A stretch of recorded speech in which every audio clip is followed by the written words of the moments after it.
$50 minimum wage. If you think it's impossible, let me tell you right now, Barbara Lee has just introduced this policy into the Senate in California. She is running to be California's senator, and we will be voting for her. She is the only person running. She's running against Adam Schiff and Katie Porter to support a ceasefire, unequivocally, ceasefire from day one, free Palestine from day one, and now she just introduced $50 minimum wage. She is my girl because she is pushing the overtone window in the correct direction.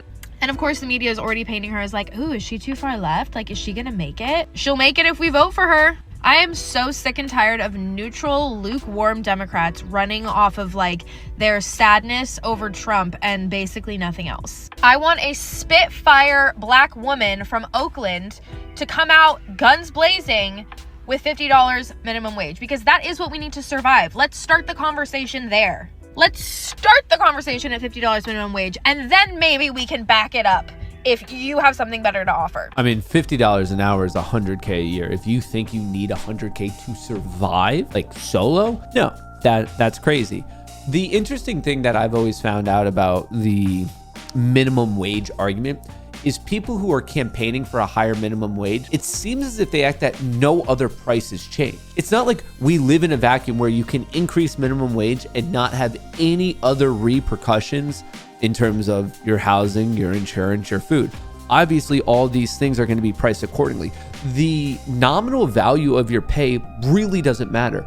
It's your pay and then the ratio of your pay for your housing, your food, your groceries, your insurance, and all of those things.